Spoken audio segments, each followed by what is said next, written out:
He was like me, a kindred spirit crazy enough to keep on trying, by Octavia Butler.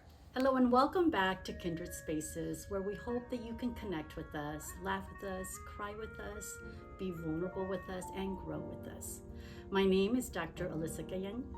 And I am Dr. Foua, and we're so glad that you're here with us. Today we're going to be talking about dating.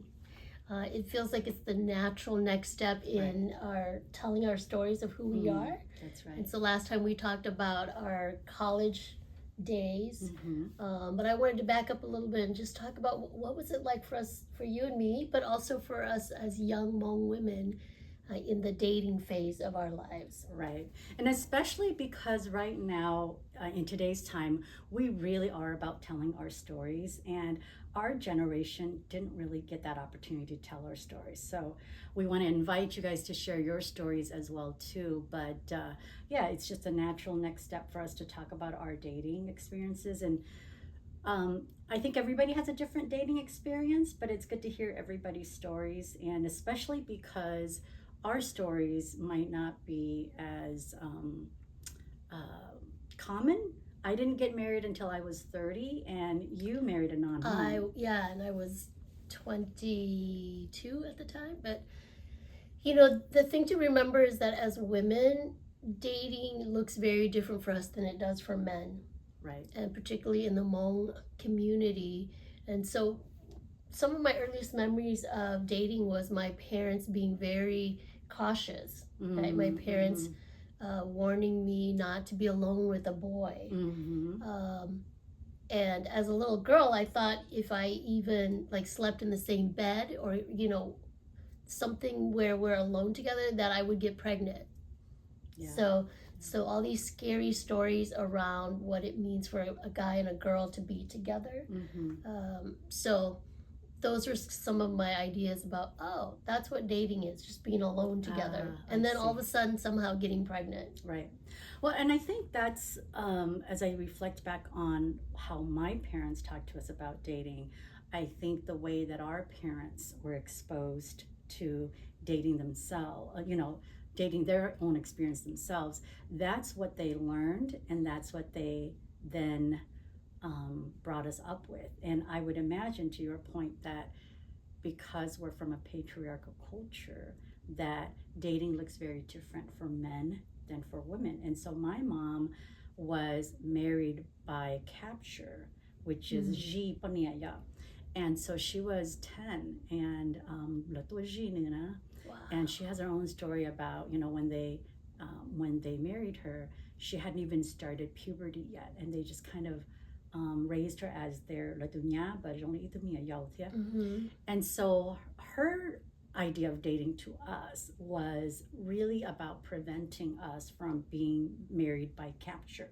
Okay, so did she do things or tell you strategies to kind of ward off or be safe so that couldn't happen to you? Yes. So she would say things like, don't trust men, don't go into a guy's car with just him, because he would marry you. And so I grew up really fearful of going into, and very vigilant, and fearful, of course, of going into a guy's car by myself.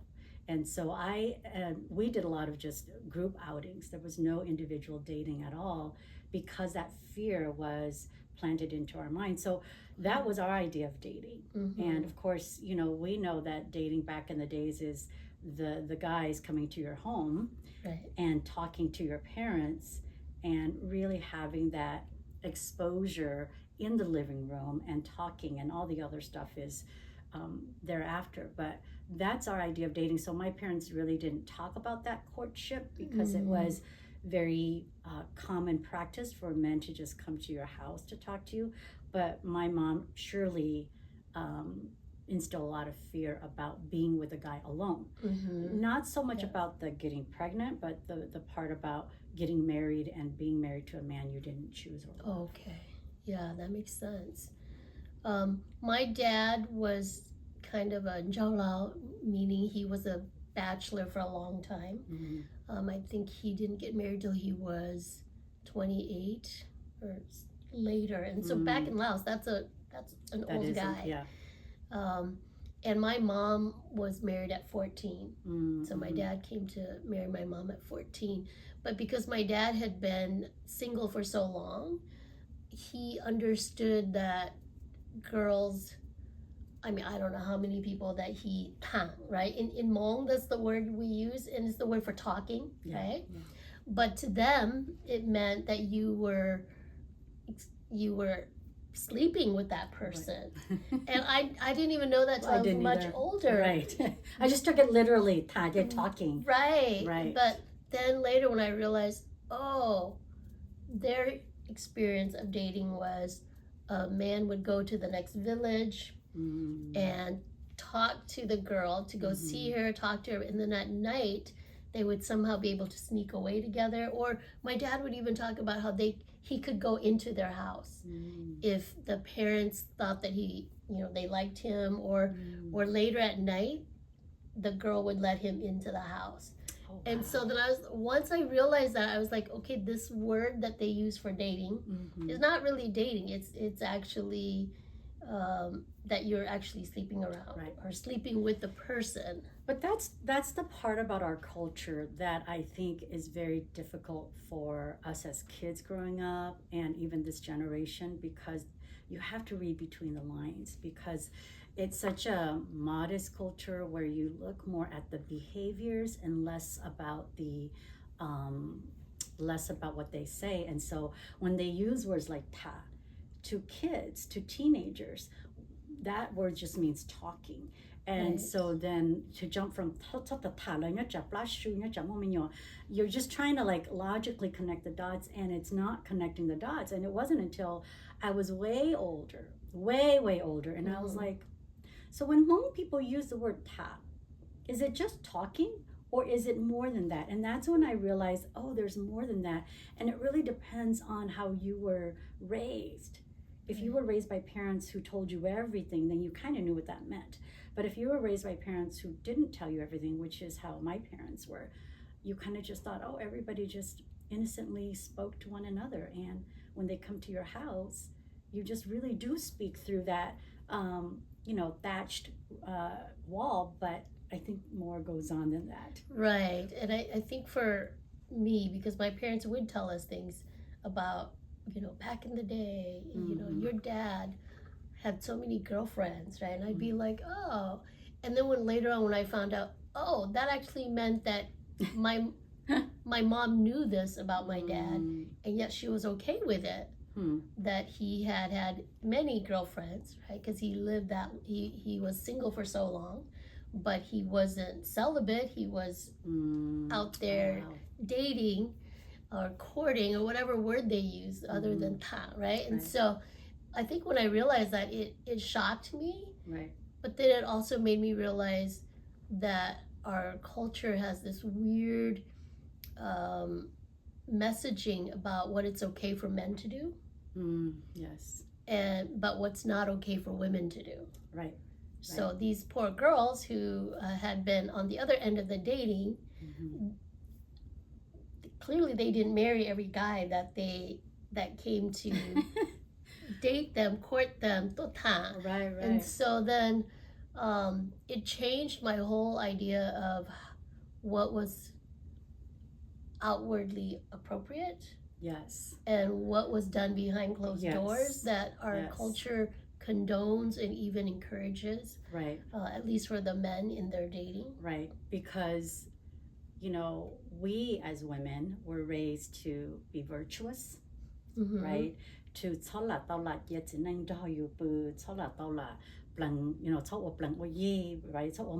All these words, right? To keep us virtuous, so that we would be seen as, an ideal bachelorette or an ideal wife. But on the flip side, I don't know what they're saying to the guys.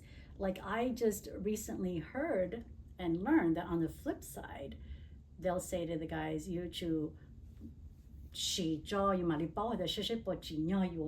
or something like that. And again, we were never really raised under that. It was just stay virtuous. And I often wonder, well, if you're telling us all girls to be virtuous, who are all these guys đánh lỡ đánh từ thiệt, right? Yeah, Where all the right? women are lỡ đánh, you bet you're virtuous, nah. Right. But our parents didn't want us to lose our reputation. So reputation was everything. If a guy came into your town, they would ask around which girls are the ones who are, industrious, and which ones are the ones who are virtuous and stay home and don't go out.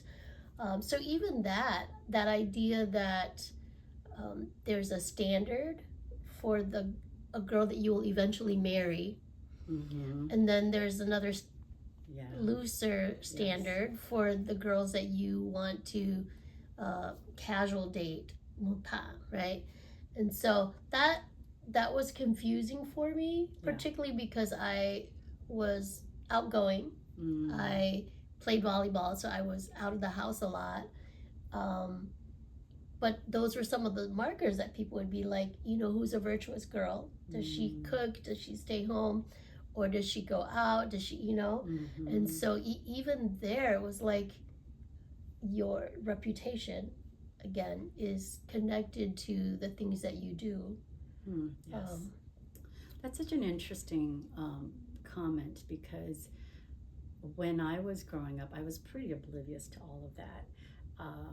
I was just really following my older sister's leads, and so we traveled quite a bit as girls of that generation. We lived in Central Valley, California, and we would often travel all the way down to San Diego and Santa Ana, just my sisters and I.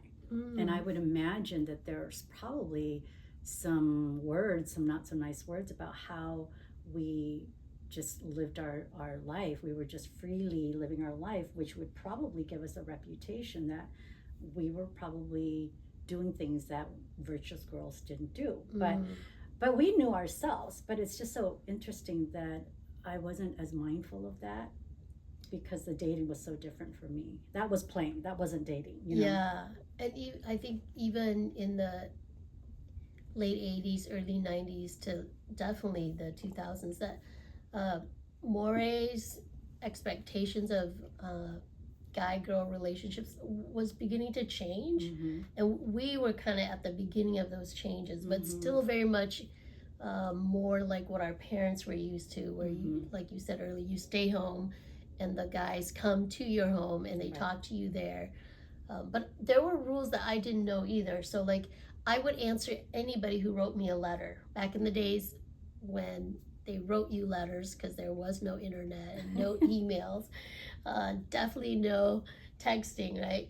And so I would answer everybody back. And it was much later when I heard people say that, oh yeah, we heard that you That is so interesting. You and I are so opposite. Okay. Because I would not talk to any guy unless and until I liked them. And so then, you stuck up, but yeah, it's not like this, oh, I'm better than you, I'm not going to talk to you. It's like, well, I don't want to lead you on because I don't like you, so I'm not going to have conversations with you. And then I would get the opposite lecture. Right? That just because you're talking to them doesn't mean that they're going to marry you, doesn't mean that you're going to marry them. But I think my mom's influence, okay, like she didn't really talk to us about dating. She just talked to us about being careful so that a guy wouldn't take you by force. And so I was really terrified of leading a guy on, because I did not want to end up marrying some guy that I didn't choose. Wow. So I didn't talk to a lot of guys, which probably didn't come off very positively, because I wasn't friendly. I wasn't open and engaging, because again, I hear stories that sometimes and then they have this hope, this idea that you like them, and then they just take you by force, which was the practice back then. Sure, yes. So especially if they come out of town and they're like, if they like you, they'll just grab you and take you in the car. And that happened. It did happen. There were a lot of girls that just met a guy and then got taken by force, and then they ended up marrying them, right? Yes. So I could see that fear. Yeah. The other thing that happens if they come is if you spend time with them, if your parents were of that bent, they could just force the guy to take you home, marry you, because the guy had spent time with you. And so I knew not to go anywhere with a guy just by myself for fear that might happen. But even to hang out and, so I do remember once when my cousins and I were hanging out with a group of guys who had come from out of town to visit us, but we were actually at my uncle's house, and we were just outside talking and standing close to each other, right, because we're conversing. And then that later my uncle went to my parents and said he wanted to force me to marry that guy that I had been hanging out with in front of his house. And my mom was like, no. Like, good for her. Yeah, so she stood up for me. Later, she told me later that she knew that, she asked me, did you do anything with this guy? And I said, no. And so she said, I knew you had it, and so I was not going to go along with uncle and force you to marry this man. And just knowing the perils of dating for women, I imagine that many of you have horror stories of dating, of whether being forced to marry someone because you went to the movie with them, or you all went out to a party and you came home late, so your parents were like, sorry, you have to take her home because you didn't bring, you kept her out too late, or even being kidnapped. Right. So many of you have different stories of dating. You may not even have called it dating.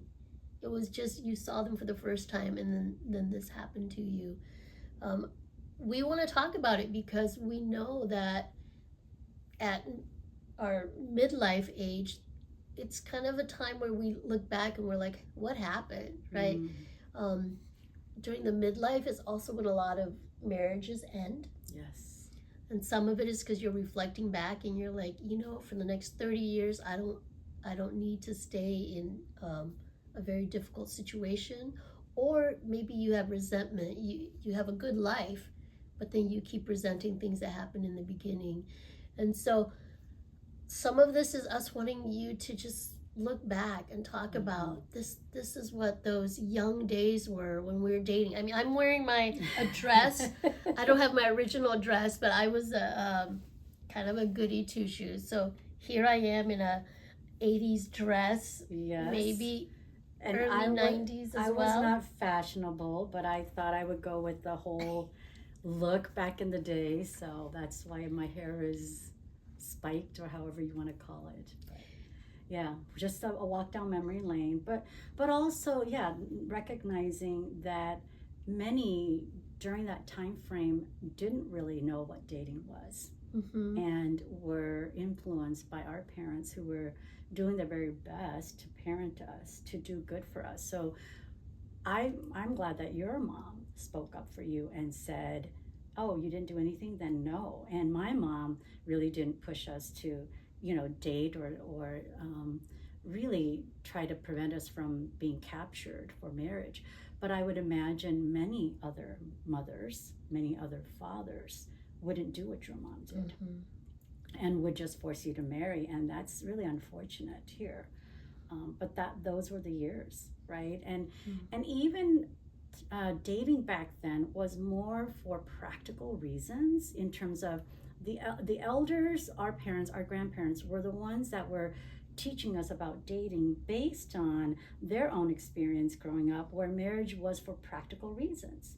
So they really wanted someone who, right, patient, kind, and right, very productive, and able to support the family. And so those are very practical things. And I remember back in the days, they would say things like tashi nushia, right, which is testing to see if they're patient.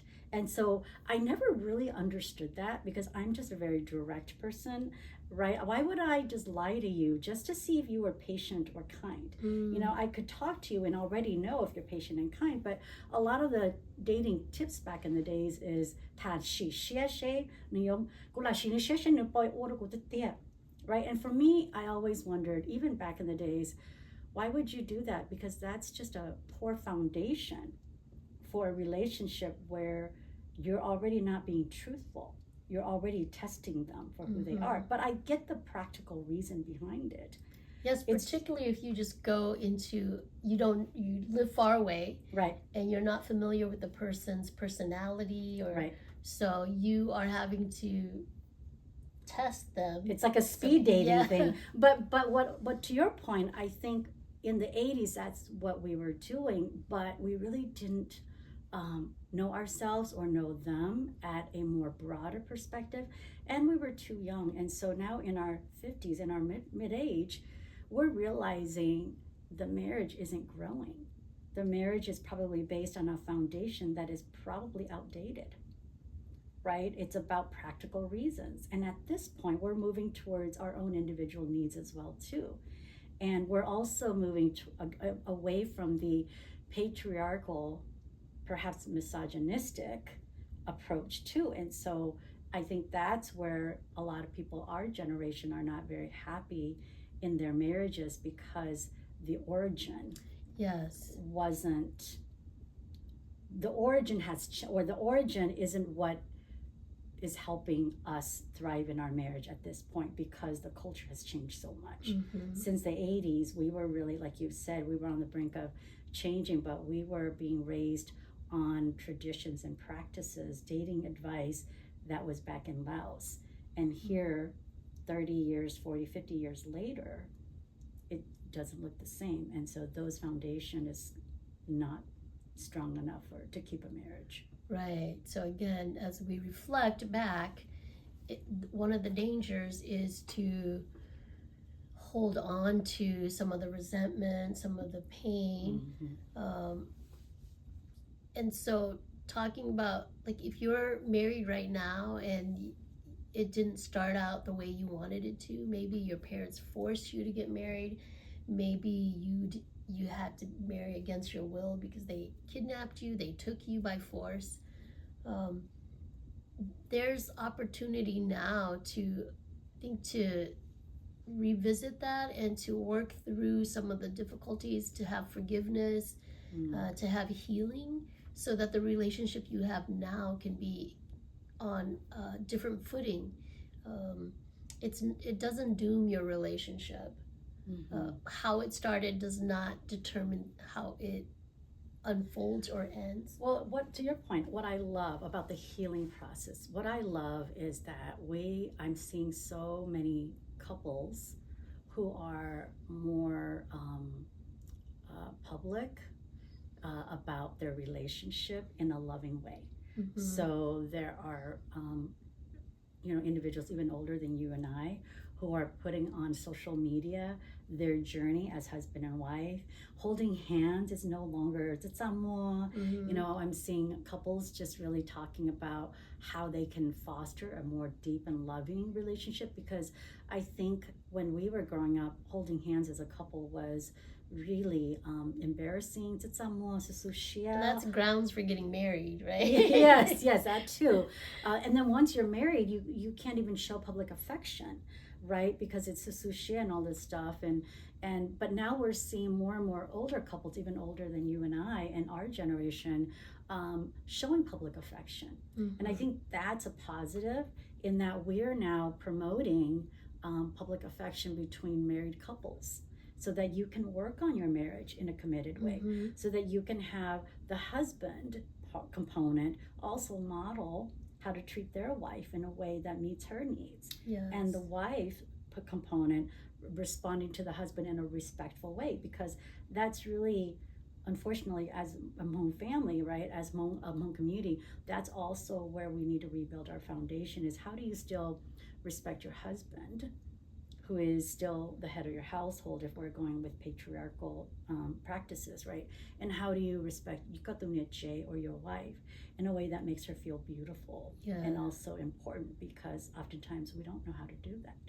And I wonder if I may name a little bit about some of the patriarchal practices, because I think that's part of what we're talking about here too, right? Because patriarchy is really a social system that puts men in a position of power and control, right?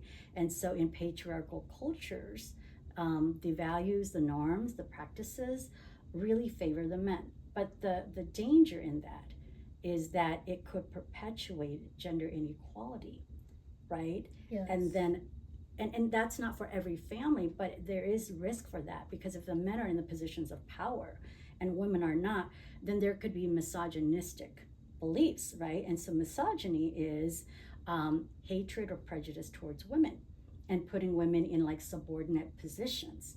And if we're not careful with our roles and with, you know, mutual respect and love, and we start treating women like they're less than, then it could lead to the mental health distress that you're talking about, because it's no longer gender equality. And so then a lot of women are now not getting equal access to education, which our parents' generation felt that, right? A lot of the women didn't get equal access to education. Some are probably still feeling that today, unfortunately, because if you're very strict and rigid or very traditional in your practices, then it could feel very misogynistic. But patriarchy doesn't have to be, and that's what we're seeing modeled now too, is the wife can still respect their husband, the husband can make some of the bigger executive decisions, let's call it that, but he also respects his wife for her contribution. Yeah, so there's more mutuality. And getting back to dating itself, women tend all around the world to not have the power to really choose who they marry. A lot of the times it's in a more a society that privileges men more, even in dating, in marriage, in parenting, whatever, that the woman feels more power, like less power. And so the even the idea of, I have to protect myself from a man who could actually force me to marry him, very different from nowadays. So I mean, we're going to fast forward, because our Hmong community has shifted over time, and the dating rules, the dating practices are quite different now. But I would put forward that it still advantages guys over girls. Like, even though nowadays there's more mutual power in the relationship, that there are still consequences for women that men may not have to live with, whether it's pregnancy out of wedlock. So then the woman is having to make decisions about how she's going to live with that, how the consequences are greater for her. But even in modern times, when now we're back to talking, right? In the 80s, it was mutan, which is you go talk to her. Now, young people are talking to each other, which could mean they're not really dating, but they can be sleeping together or not. But talking is that level of what I would have called dating. But there's actually no real definition either.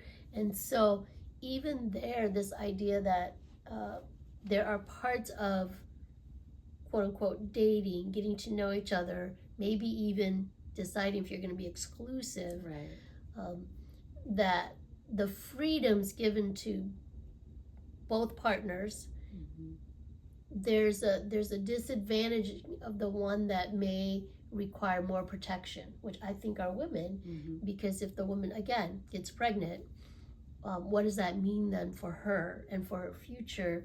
Whereas if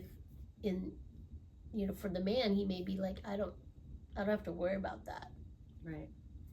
Well, I'm curious too what your thoughts are about kind of the empowerment of women, even though you're naming still the inequity in that. Like, what do you think about how this women empowerment, how that's influencing dating? And the reason why I bring that up, not in a negative way, just to name it, is I'm seeing more women just initiating dating and really swinging to the opposite end. Because when we were dating, we're just in our house, you know, and we don't usually make the first move, and they come, and so it was in a way sort of easy, but in a way also hard because we didn't have a choice, right? But now we're moving the other way, where now the women are making the first move. Sometimes they're the ones that are going to the guy's house if they really like the guy. And so I wonder what your thoughts are on that. Are we swinging too far, or do you kind of see that it's just moving in the direction of women just feel like, yeah, I get to choose what I want to do, and I want to stay in that position of choosing?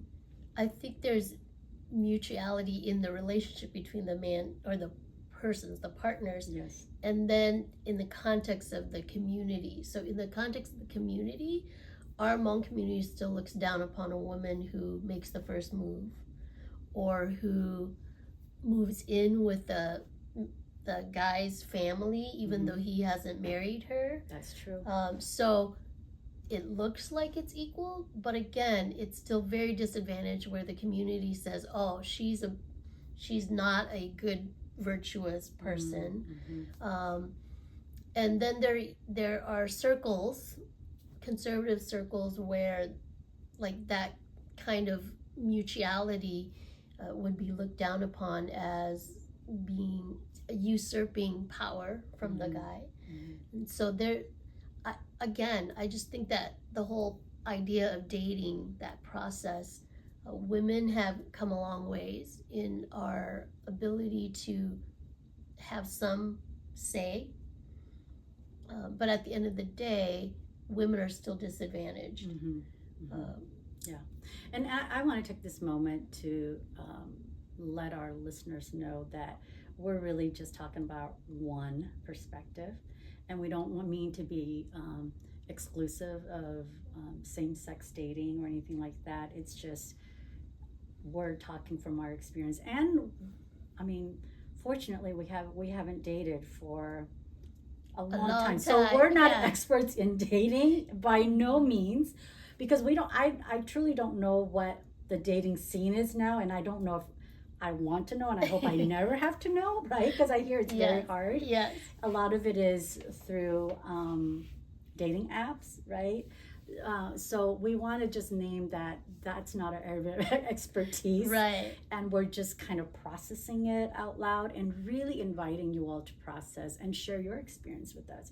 Because our experience in the 80s might be very different than now. And what we're observing right now is just that it's different. We don't have lived experiences of that. So. Yeah. Well, in the early 90s was when I was really dating, because that was in my early 20s. And during that time, I actually dated someone who's not Hmong. And so that back then, that created a lot of upheaval in my family. Actually, just between me and my parents. My siblings were totally okay with it. But even within the community, because it was very rare back then. Nowadays, it's what year was more that? Common. 1990 was when I first started dating my now husband. Okay. And so even the idea, I mean, we have a lot of rules in the Hmong community about what, how Hmong people date. And now to introduce someone who's totally outside of the community into the dating process, that too was very different and challenging on many levels. But I think just knowing that back then Hmong culture with dating and Western culture dating, the rules were different. So I mean, I remember my dad saying to me, "You will never be able to marry a Hmong man after this." Wow. Just the fact that you have dated a white guy, no Hmong man will ever want you, which was not true, because in the midst of all that, I did end up dating a Hmong guy. It's so interesting how our parents are well-intended, and being you and I who we are, somehow we just prove them wrong, because Not to glow or anything, just to say you have to also know who you are, and you have to know how you navigate things, because our parents are very grounded in our Hmong culture, reputation protecting, right? Protecting loss of face. And so they're well intended in their forewarnings, but it's good that we navigate life knowing who we are, because every year that I got older and didn't date, I would hear, you have to date, you have to get married, because one day the only guys who are going to want to marry you are non-Hmong, divorcees, or widowers, right? And that was what they told me, and I didn't allow that to scare me. I was just like, well, if I don't meet someone that I'm not in love with, I think I said this before, then I would rather be single, right? And then of course I met my husband, who's Hmong, but he was also a bachelor, and then we got married when I was 30 and he's 31. So yes, well-intended parents, but perhaps not really changing with the times of our life here in America and using old rules to help us. The lens they looked at dating and marriage Right. was through their own experience. Right. And I know that when my parents were trying to very, very hard, they were trying very hard to dissuade me from dating someone who's not Hmong, is that they were concerned. They wanted to protect me. They wanted to protect my future, and admittedly their own future, knowing that they, with their limited English, that they would lose out on having a deeper relationship with a Foua who is not able to speak Hmong and understand their culture. And so I understood all that, but I think I had some values around dating and marriage that had already been shifting. Right. Just from learning about community and behavior in different societies, and what you want and what you don't want. Yes. What you want to keep and what you don't want to keep. Yeah, and I knew that even when the Hmong guys would come and visit us, Toshai, I would talk to them and look them in the eyes, which was very disrespectful of a woman, right? But to me it was, hey, you want to get to know me, I'm going to get to know you, and part of that is we're going to make eye contact, because I want you to know that I'm not backing down and I'm not afraid. And so it was intimidating to some and off-putting to most, and the ones who could survive it then would get to the next level of even getting a chance to get to know me. But I would surprise them when I would tell them the truth. So at one point I was dating someone, and the Hmong guys would still come and visit, and I would just be like, here's a picture of me and my boyfriend. and they would be like, you're lying, you're just saying that to get us to leave. And so I was like, why would I lie about this? But girls just didn't do that. So then if you had a boyfriend, you would hide the fact. Right. Whereas I was overt about it, and so they thought I was just lying to. Well, yeah, because in the dating back then is, bên nhà có ai nè, bên nhà bé nè, and it's like, bên nhà này con chân nhà bé xưa, and it's like this game that I didn't have the patience for, so Right. I was probably not meant to be from that generation. No, I think we were on that cusp of change, and again, women gaining more of a say in who they do or don't want to be with, even in a dating, and certainly in getting married. Right. Yeah. So what were some of your values going into like dating your now husband? Was he the first guy you truly dated? No, it's interesting, the idea of dating, going back to that, and I'm sure we can banter on this all day, but dating is such an interesting thing, because I would hear from other people that other guys would claim me as their girlfriend, even though I've only talked to them once. And I was like, what? Okay, that even reinforces the fact that I shouldn't even talk to them. Or like I would go to a dance, like a school dance with someone, and now I would hear in the community, and I don't know if it's truth or not, but I would hear in the community, oh, so-and-so said that you're their girlfriend. I'm like, what? so dating to me is I say I like you, Mm-hmm. and you say you like me, and we both go out on a date and we're exclusive. But that wasn't the rules of dating back then. And if you even just answer their letter, right, they might say, "Oh yeah," which I learned. Nula. Right, I learned that that's what some people's idea of dating is, depending on again their parenting, the way they think about the world, the way they interpret cultural, practices. So in my heart, there's only been two guys that I've dated, because in my heart there's only been two guys that I've reciprocated in a way that was like, yeah, I like you, you like me. Mm-hmm. All the other guys is just you joke around, maybe you do talk on the phone, but there's no true commitment. Mm-hmm. Right? And so when my husband and I met, we were much older, and I was already in graduate school. And so I think at that time dating had already shifted a little bit. Mm-hmm. And moved away from the 80s way of dating. And I had also come to be more confident in reciprocating, because we were raised to be very demure and just not be so forward with our emotions with the guy. Mm-hmm. Right? Because then if we were so forward with them, then yeah, Hmong guy, right, and all these negative connotations. But by then I was feeling more confident about, okay, if I like a guy, I should reciprocate. Because there were guys certainly in my youth that I thought was cute, but you did some more, right? So I would never reciprocate. And not that I regret that, but I would imagine it would turn out very different if I was to reciprocate a little bit more boldly. So when I met my husband, it was more of a bold reciprocation. And then it became more of a dating that most would think of in this day and age, where you are pretty exclusive, or you are expressing your emotions to each other, or you are being very genuine and authentic in your commitment to the other person. Okay. Yeah. Which had shifted. Yes. Yes. What about you? I know with the difference between dating a Hmong guy and a non-Hmong guy, were there differences that you had to navigate? I think that because I started pretty young, I think the first time I had a boyfriend, because he asked me and I said yes. So that's what I consider, we were going exclusive. Going out, yeah. I was 14, he was 16, and he asked me by letter and I said yes. And then 2 months later, I broke up with him by letter as well.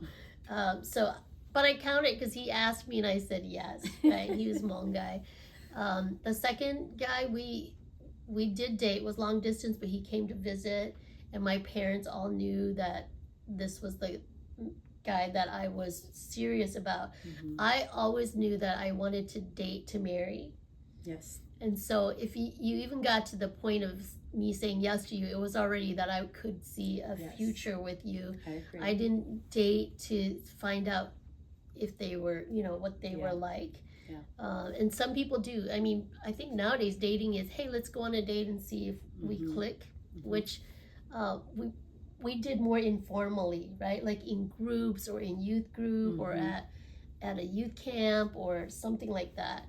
And so then I already knew that. But and then after that, I broke up with that guy when I went off to college, and then I met my husband, whom I started dating pretty much right away in college.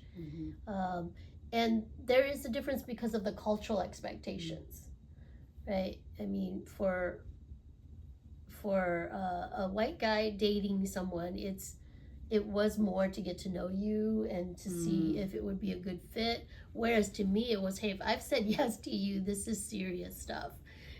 So we were on different pages even there. In terms of like, what's the purpose of dating, right? And we had a lot of on again, off again dating in college, because my parents were set against it, and so I wanted to honor my parents. So I broke up with him, my now husband, for pretty much every summer we broke up. Wow. And I started dating a Hmong guy who, again, it had to be somebody that I could see that I was willing to get married with. And so I'd probably say the biggest difference in the dating phase is just the seriousness. Like for me, it's serious. If I'm dating you, it's serious. Right. I can see getting married. And same with the Hmong guy who was dating me. Like he was like,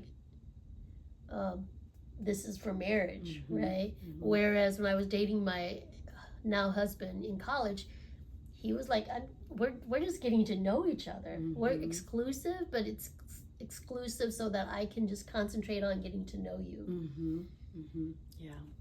You know, earlier you were mentioning about some of the mental health distress, especially in a society where there's the gender inequality, and the messaging for Hmong girls is very different than the messaging for Hmong guys. And so in your line of work, because you are an LMFT, which means you do a lot of couples counseling, what are some of the challenges that you've seen in terms of mental health challenges that you see in marriages, right? That may kind of date back to the dating. I don't know if you explore dating at all. And it's a two-part question, I guess. And the second part is, and what are some tips that you might have for individuals right now who are dating so that in the future their marriage would be stronger? I think at the end of the day, what happens between the couple has to do with how well they communicate, or how much it was reciprocal of the liking each other, or how much power the woman had to say, yes, I do want this marriage. So those are some of the relational issues that can come up later. But most of the couples who come to see me, the relationship issues that even stem back from dating are with the in-laws, where the in-laws are like, you married somebody that we don't like, or you married somebody who already has this bad reputation, or you married somebody that we don't approve. So a lot of it was more about the in-laws. But here's the thing that impacts the young lady is, so I'm dressed like this because back then, if you couldn't really date, you had to show yourself, right? You had to like present yourself in a way like, I'm a good candidate. And so how you look was so important. So how I look right now might have a different connotation than how you look. Wow, how interesting that we're dressed the opposite. And back then, I knew how to dress for church, but on the volleyball court and... Were you revealing with your tank tops, or were you fully clothed? Because even tank tops was probably not a good idea. I was fully clothed, so it wasn't that. It was more, excuse me. It was more that I was willing to be a little more edgy. Okay. Like personality-wise? Even in my clothes. Oh, I see. But I was a sporty person. I sent pictures to guys where I'm wearing sweatbands. Oh, those Wonder Woman ones are back. Well, yes. And I'm like this so that you could see my sweatband. To show off your athleticism? Yes. It was hilarious. The pictures that are out there, just hilarious. But again, just this idea that the pretty girls got the dates, or, people would come to their house and people would talk about them. But what constitutes the pretty girls? Like dressed like you? I don't know. I mean, you did say the pretty girls got the dates. I'm sure there are some pretty girls that got the dates. So are they more demure in their... I think it's just clothing, like or beauty, the overall look? Overall. But I then we had, like, it became a competition. But that's true all over the world, right? Who can, if beauty is the standard, then whatever we can do to make ourselves more presentable, prettier, and I that has not changed. No, that hasn't changed. But what it does to a girl's mentality is my worth and my value as a woman in a relationship is based on either what I do, right? I'm very industrious and productive, or I'm beautiful, and therefore men want me, and I'm a good candidate to be a wife. So even some of the couples work is around parents saying, or in-laws saying, why did you marry her? She's not even pretty. Mm. And so it doesn't matter how productive or wonderful or kind or what a good wife and daughter-in-law. In her mind, she's just thinking, oh, I will never be pretty enough to satisfy my in-laws because they think their son is so handsome. You know. Okay. So then the work that you do then, because obviously the in-laws are not in the therapy space, the work that you do with that couple is focused on what? it's helping the husband, in this case, understand the pain. Because otherwise he'll just say, why does that matter to you? Right? I love you. That should be enough. Right. Yes. Why should it matter to you? Right. And he doesn't understand the deep wounding that happened to his wife. Got it. Okay. So like even in the dating phase, you're saying that they did not anticipate that this would stay, the wounding would stay with the non-chosen family member, because sometimes it could be the Vawa too, right? Right. But that they've, in that young dating stage, it was love conquers all. As long as we love each other, it would be great. But fast forward 20 years later, and it's such a deep wound that it still interferes with their marital satisfaction. Is that what you're saying? Right.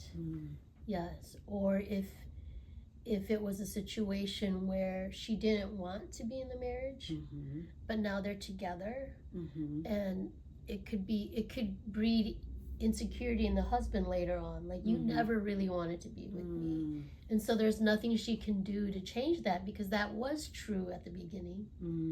But now that we have 5 kids together and we've made a life together, can't you just forgive that was the beginning?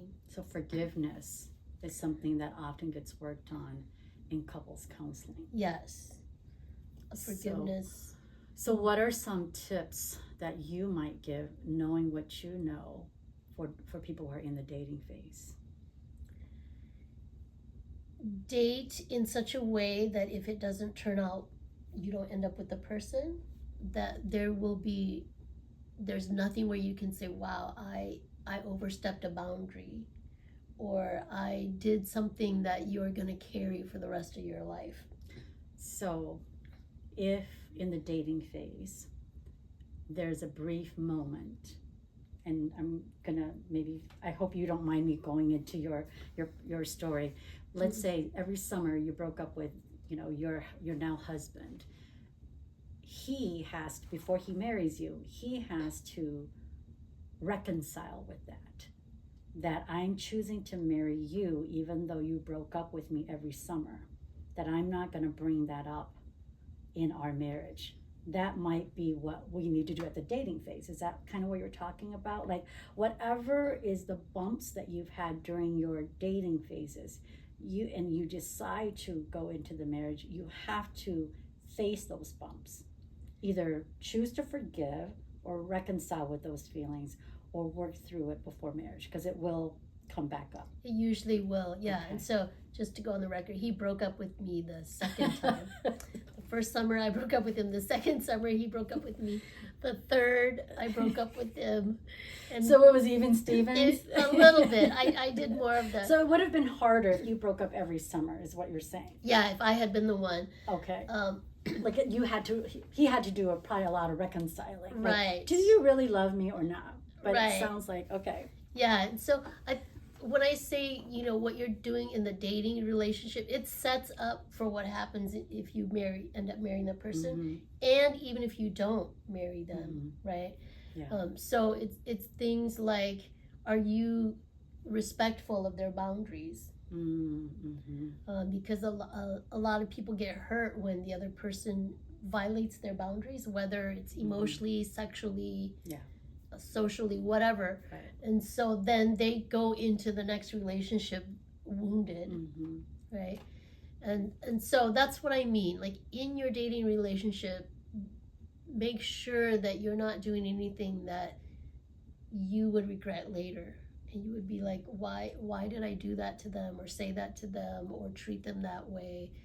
Especially if you don't end up with them. But then if you do end up with them, that's where a lot of the repair will have to happen Yeah. too, if there were painful things that happened. And because going back to our parents' generation, right, there wasn't a lot of dating. There was just right, because of the traveling different villages or whatever the situation was back in the days. That what we're seeing too, and I want to name this, is a lot of times I see the older women as my clients, and they come in and their life has just been turned upside down. Their heart is just shattered because the guy who came and stole them, or and their parents gave them to this guy, but they were 13 or 14, they had their own boyfriend, but because this person came and married them, whether it's a second wife, third wife, whether it's a first wife, but they had no power back in the days, right? Men had more power, and it was enforced even more strictly. But now in their 50s, 60s, and the guy is now dumping them to go marry a younger woman.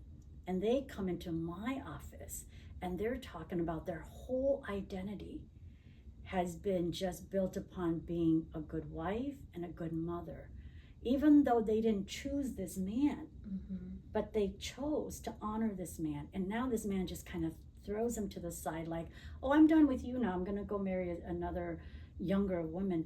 I mean, my heart just goes out to them because these practices continue to treat women as not having a voice, not having emotions. And so I think some of those are just the mental health symptoms that come out of not only the dating, but in the marriage too, in terms of the inequality with the gender, and especially with women being more subordinate or not having as much say.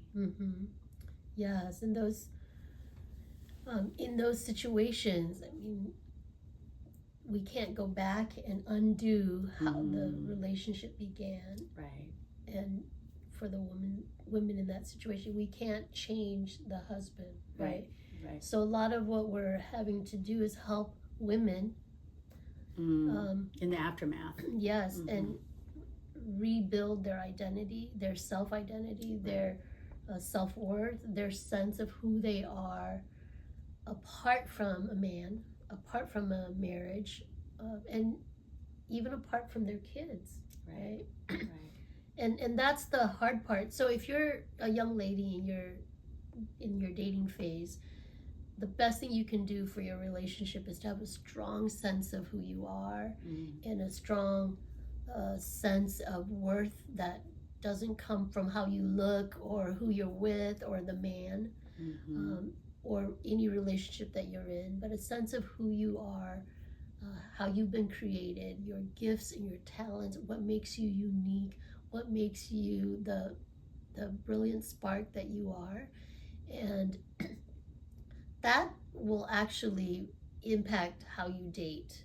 Yes. So like when who you attract. Right. Who you attract and who you will allow to come even into your orbit, close enough to even be a dating potential. I agree. Yeah. And so with that, we would love to hear your experiences, your thoughts, and your feedback as well. And we hope that you can take Dr. Foua's message of really work on yourself, work on yourself so that when you go into any dating experience that you are clear about what you want, because that will certainly help you to be able to have a more healthy dating relationship. And if you're dating to marry, have a healthy marriage in the years after that. So thank you for joining us, and we'll see you next time.